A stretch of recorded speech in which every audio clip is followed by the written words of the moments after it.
Annexure 1 বা সংযোজনীয় 1 field verification form আপনার যে কোনো জেরক্স দোকানে পেয়ে যাবেন, সেখান থেকে সংগ্রহ করবেন, বা আপনাদের এলাকায় যদি কোনো ক্যাম্পের আয়োজন হয় সেখান থেকেও আপনারা পাবেন।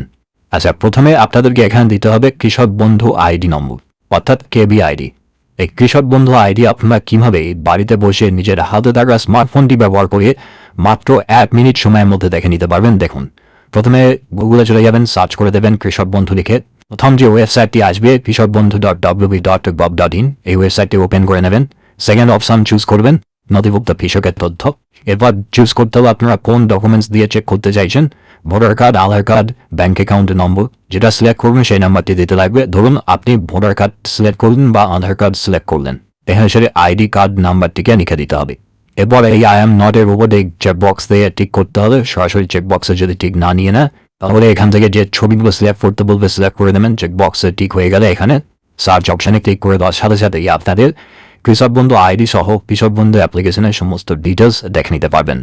এখানে প্রথমে কৃষক বন্ধু আইডি, কৃষকের নাম, সমস্ত ডিটেলস কিন্তু এখানে শো করবে।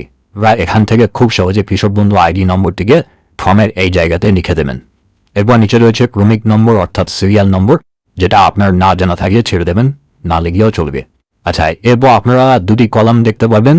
মূলত এই কলামটিতে আপনাদের সমস্ত ডিটেলস ফিল আপ করতে হবে, এবং এখানে যিনি আপনার অ্যাপ্লিকেশন ভেরিফিকেশন করবেন তিনি এই জায়গাটি ফিল আপ করবেন। সো আপনারা এখানে কিছুই লিখবেন না, আপনাদেরকে এই জায়গাটি ফিল আপ করতে হবে। এরপর প্রথম রয়েছে সুবিধাভোগীর নাম। এখানে আবেদনকারীর নাম দিতে হবে। নামের স্পেলিং অবশ্যই কৃষক বন্ধু রেকর্ড বা ব্যাংকের পাসবুকে যেমন রয়েছে সেই অনুযায়ী দেবেন। সেখানে যেমন স্পেলিং রয়েছে তেমনই দেবেন।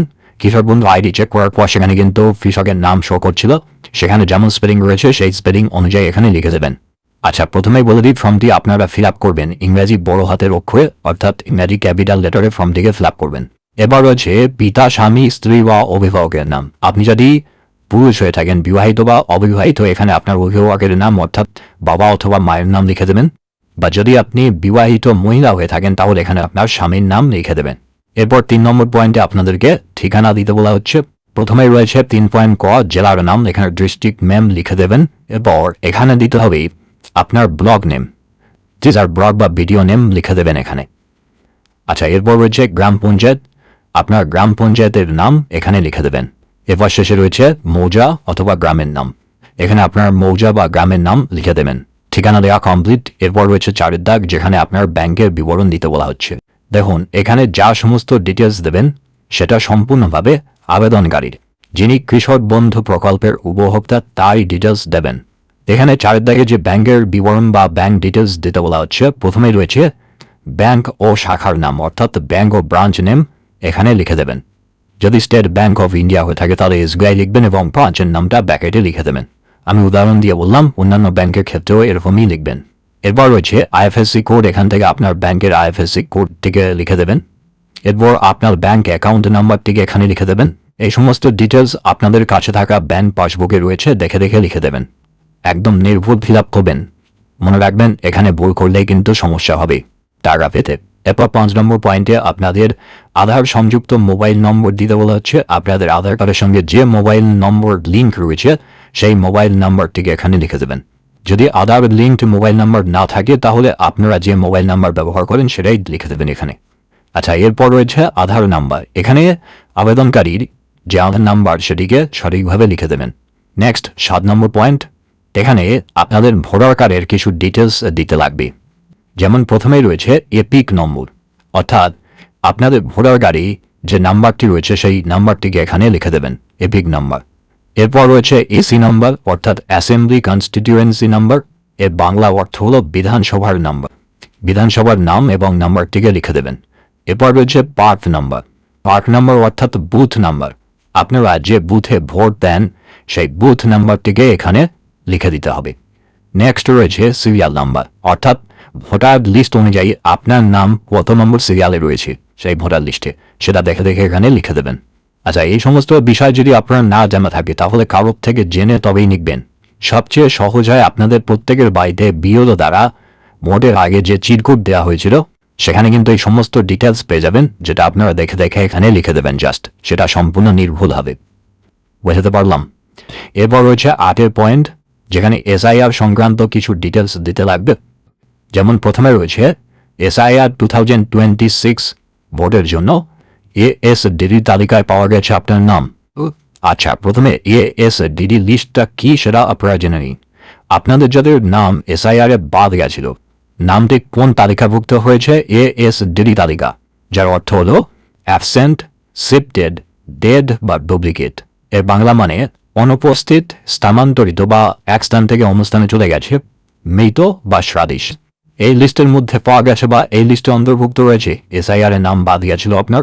তারপর যদি আপনাদের এই ASDD তালিকাভুক্ত হয়ে থাকে আপনাদের নাম, তাহলে সেটাকে এখানে ইয়েস নোতে অ্যান্সার করতে হবে। যদি আপনার নাম SIR এ বাদ না গিয়ে থাকে, ASDD তালিকায় না থেকে থাকে, তাহলে এখানে সরাসরি নো লিখে দেবেন। মনে রাখবেন এই জায়গাগুলি খুবই গুরুত্ব দিয়ে ফিল আপ করবেন, বিশেষ করে 8 নম্বর পয়েন্ট। এখানে ভুল হলেই কিন্তু আপনাদের কৃষক বন্ধু প্রকল্প থেকে নাম বাতিল হতে পারে। যদি 2026 সালে আপনি ভোট দিয়ে থাকেন, SIR এ আপনার নাম বাদ যায়নি, সেক্ষেত্রে কিন্তু এখানে সরাসরি নো লিখে দেবেন। এরপর রয়েছে অ্যাপিল ট্রাইব্যুনালে মুলতবি রয়েছে, অর্থাৎ আপনি SIR এর নাম বাদ যাওয়ার পর পুনরায় ট্রাইব্যুনালে অ্যাপিল করেছিলেন, আপনার কেস এখন পেন্ডিং রয়েছে। যদি এমনটা হয় তাহলে এখানে ইয়েস নো যেটা হবে সেটা লিখে দেবেন। আর যদি আপনার নাম SIR এ বাদ না গিয়ে থাকে, তাহলে এখানেও আপনি নো লিখে দেবেন। এরপর জানতে চাওয়া হচ্ছে আপনি কি CA এর জন্য আবেদন করেছেন এবং আপনার অ্যাপ্লিকেশন কি এখন পেন্ডিং রয়েছে? ইয়েস নো যেটা হবে আপনার ক্ষেত্রে লিখে দেবেন। যদি আপনি CA এর জন্য আবেদন না করে থাকেন, এখানে নো লিখে দেবেন। মূলত বেশিরভাগ আবেদনকারীর কিন্তু এখানে নই থাকবে, তাই আপনার ক্ষেত্রে যেটা হবে এই 3টে বক্সে সঠিকভাবে ফিল আপ করবেন, সম্পূর্ণ নির্ভুলভাবে, যেটা ঠিক সেটাই লিখবেন। SIR এর নাম বাদ না গিয়ে থাকলে বা CA এর জন্য আবেদন না করলে পরপর 3টে বক্সেই নো লিখবেন। আচ্ছা, এরপর রয়েছে 9 নম্বর পয়েন্ট। এখানে জানতে চাওয়া হচ্ছে আবেদনকারী বা উপভোক্তা কি PM কিষাণের সুবিধাভোগী, PM কিষাণের টাকা পান? ইয়েস নো যেটা হবে সেটা এখানে লিখে দেবেন। হ্যাঁ হলে ইয়েস লিখবেন, না হলে নো লিখবেন। যারা PM কিষাণ পান তাদেরকে কিন্তু এই ফর্মটি ফিল আপ করতে লাগবে না। এই ফর্মটি শুধুমাত্র যারা কৃষক বন্ধু টাকার পান তাদেরকে ফিল আপ করতে বলা হচ্ছে। PM কিষাণ পেলে এই ফর্মটি আপনাদের জন্য নয়। এরপর 10 নম্বর পয়েন্ট, যেখানে জানতে চাওয়া হচ্ছে প্রধান পেশা, অর্থাৎ এখানে যিনি উপভোক্তা তার কি পেশা, কোন কাজের সঙ্গে যুক্ত। এখানে অনেকগুলি অপশন রয়েছে যেগুলো আপনারা খুব ভালো করে দেখে নিতে পারবেন। এছাড়াও যেহেতু এই প্রকল্পটি কৃষক বন্ধু প্রকল্প, মানে আপনার এক কৃষক, তার উপর ভিত্তি করে এই যে বেনিফিটস সেটা দেওয়া হয়, তাই আপনারা অবশ্যই এখানে কৃষক রাখার চেষ্টা করবেন। যদি আপনারা কৃষক হয়ে থাকেন, ফার্মার কথাটি লিখে দেবেন, কৃষক বন্ধু কৃষকদের জন্য। তবে যদি আপনারা অন্যান্য কর্মক্ষেত্রে যুক্ত থাকেন, সেটা আপনারা এখানে উল্লেখ করতে পারেন। তবে আমার যেটা মনে হয়, আপনারা যদি কৃষক হয়ে থাকেন তাহলে অবশ্যই শুধুমাত্র ফার্মার কথাটি লিখবেন, সেটাই ভালো হবে আপনাদের জন্য। আপনাদের নাম বাতিল হওয়ার আর কোনো সম্ভাবনাই থাকবে না। এরপর রয়েছে 11 নম্বর পয়েন্ট, যেখানে আপনাদের চাষযোগ্য জমির কিছু বিবরণ দিতে লাগবে। যেমন ফার্স্ট রয়েছে GL নম্বর, এখানে আপনার জমির যে GL নম্বর রয়েছে সেটি লিখে দেবেন। নেক্সট খতিয়ান নম্বরটিকে এখানে লিখে দেবেন। এরপর দাগ নাম্বার, আপনার জমিটি কোন কোন দাগে রয়েছে পরপর দাগ নাম্বারগুলি কমা দিয়ে দিয়ে লিখে দেবেন। এরপর জানতে চাওয়া হচ্ছে আপনার চাষযোগ্য জমির পরিমাণ কত, সেটাকে কিন্তু করে লিখতে হবে।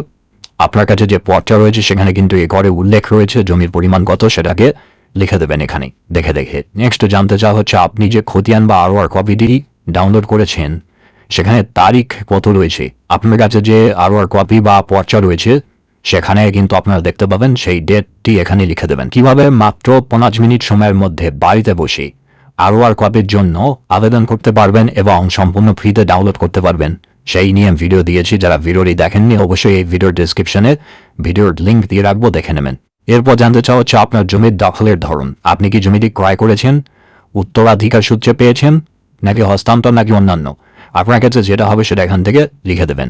ইংরাজিতে নিচে রয়েছে, আপনারা দেখে দেখে এখানে লিখে দেবেন আপনার ক্ষেত্রে যেটা হবে। জমির ডিটেলস দেওয়া কমপ্লিট। এরপর রয়েছে সবচেয়ে ভাইটাল পয়েন্ট, 12 নম্বর পয়েন্ট, যেখানে জানতে চাওয়া হচ্ছে আপনি কি ইনকাম ট্যাক্স পেয়ার, অর্থাৎ আপনি কি ইনকাম ট্যাক্স দেন, হ্যাঁ অথবা না, যেটা হবে সেটা এখানে লিখে দেবেন। মনে রাখবেন, যারা ইনকাম ট্যাক্স দেন অন্যান্য প্রকল্পে যেমন আপনাদের নাম বাতিল হয়েছে, হয়তো এই কৃষক বন্ধু প্রকল্প থেকেও আপনাদের নাম বাতিল হবে যারা ইনকাম ট্যাক্স পেয়ার। কেননা যারা ইনকাম ট্যাক্স দেন তাদের প্রতি মাসে ইনকাম 1 লক্ষ টাকার বেশি, শুধুমাত্র তাই ইনকাম ট্যাক্স দেন। তো সেক্ষেত্রে আপনি যদি ইনকাম ট্যাক্স দেন তাহলে এখানে ইয়েস লিখবেন, আপনি যদি না দেন তাহলে এখানে নো লিখবেন। বিরাবে এতটা পর্যন্ত ছিল উপভোক্তার ডিটেলস, অর্থাৎ যিনি কৃষক বন্ধু প্রকল্পের সুবিধাভোগী তার ডিটেলস। তবে এখানে ফর্ম ফিল আপ শেষ নয়, আপনাদেরকে চলে যেতে হবে পরবর্তী পৃষ্ঠায়। এখানে দিতে হবে আপনার স্বামী অথবা স্ত্রীর ডিটেলস। তবে যদি আপনিও অবিবাহিত হন তাহলে কিন্তু এই ডিটেলসগুলি ফিল আপ করতে লাগবে না। মনে রাখবেন, আপনি যদি বিবাহিত পুরুষ হয়ে থাকেন তাহলে আপনার স্ত্রীর ডিটেলস এখানে ফিল আপ করবেন, আর আপনি যদি বিবাহিত মহিলা হয়ে থাকেন তাহলে এখানে আপনার স্বামীর ডিটেলস ফিল আপ করবেন। এছাড়াও বাকি বিষয়গুলো বলছি, দেখে নিন। প্রথমে রয়েছে স্বামী অথবা স্ত্রীর নাম, অর্থাৎ এখানে স্পাউস নেম লিখতে হবে। অর্থাৎ আপনি যদি বিবাহিত পুরুষ হয়ে থাকেন তাহলে আপনার স্ত্রীর নাম লিখে দেবেন, আপনি যদি বিবাহিত মহিলা হয়ে থাকেন আপনার স্বামীর নাম এখানে লিখে দেবেন। এরপর রয়েছে ব্যাংক বিবরণ, অর্থাৎ আপনার যে স্ত্রী অথবা স্বামীর ডিটেলস দিচ্ছেন তার ব্যাংক ডিটেলস এখানে ফিল আপ করতে হবে। প্রথমে এখানে ব্যাংক ও ব্রাঞ্চ নেম লিখে দেবেন, দেন এখানে ব্যাংকের আইএফএসসি কোডটিকে লিখে দেবেন, এরপর এখানে অ্যাকাউন্ট নম্বরটিকে লিখে দেবেন। ব্যাংক ডিটেলস দেওয়া কমপ্লিট হলে নিচে 15 নম্বর পয়েন্টে বলা হচ্ছে তার সংযুক্ত মোবাইল নম্বর এখানে লিখতে হবে, অর্থাৎ যার ডিটেলস ফিল আপ করছেন তার আধার কার্ডের সঙ্গে যে মোবাইল নম্বরটি লিঙ্ক রয়েছে সেই মোবাইল নম্বরটিকে এখানে লিখে দেবেন। এরপর এখানে তার আধার কার্ডের নাম্বারটিকে লিখে দেবেন। নেক্সট রয়েছে 17 নম্বর পয়েন্ট, এখানে মূলত ভোটার কার্ডের কিছু ডিটেলস দিতে হবে এই 17 নম্বর বক্সে। প্রথমেই রয়েছে এপিক নম্বর, এখানে যার ডিটেলস দিচ্ছেন তার ভোটার কার্ডের নাম্বারটিকে লিখে দেবেন, এপিক নম্বর। এরপর এসি নাম্বারটিকে লিখে দেবেন, অর্থাৎ অ্যাসেম্বলি কনস্টিটিউয়েন্সি নাম্বার, বিধানসভা নাম্বার, বিধানসভার নামটিও পাশে লিখে দিতে পারেন। এরপর রয়েছে পার্ট নাম্বার, অর্থাৎ কোন বুথে আপনারা ভোট দেন সেই বুথ নাম্বারটিকে এখানে লিখে দেবেন।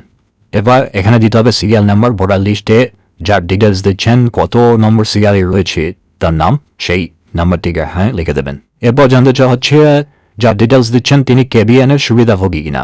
কেবিএন কথার অর্থ হলো কৃষক বন্ধুর নিউ। যদি কৃষক বন্ধু প্রকল্পের টাকা পান, যার ডিটেলস দিচ্ছেন তিনি, তাহলে এখানে ইয়েস লিখবেন, অন্যথায় নো লিখে দেবেন। এবার 19 নম্বর পয়েন্ট, যেখানে এসআইআর সংক্রান্ত কিছু ডিটেলস দিতে হবে। প্রথমে রয়েছে যার ডিটেলস দিচ্ছেন তার নাম কি এএসডিডি তালিকায় পাওয়া গেছে। এএসডিডি কথার অর্থ হলো অ্যাবসেন্ট, শিফটেড, ডেড বা ডুপ্লিকেট। না ক্ষেত্রে ইয়েস নো যেটা হবে লিখে দেবেন। যদি এসআইআর এর নাম বাদ না গিয়ে থাকে তাহলে এখানে নো লিখে দেবেন। এরপর রয়েছে আপনার নাম যদি এসআইআর এ বাদ গিয়ে থাকে, আপনি যদি ট্রাইব্যুনালে আবারও আবেদন করেছেন এবং আপনার কেস পেন্ডিং এ রয়েছে, সেক্ষেত্রে ইয়েস নো যেটা হবে সেটা লিখে দেবেন। এসআইআর এর নাম বাদ না গিয়ে থাকলে তাহলে পরপর এই দুটি বক্সেই নো লিখবেন।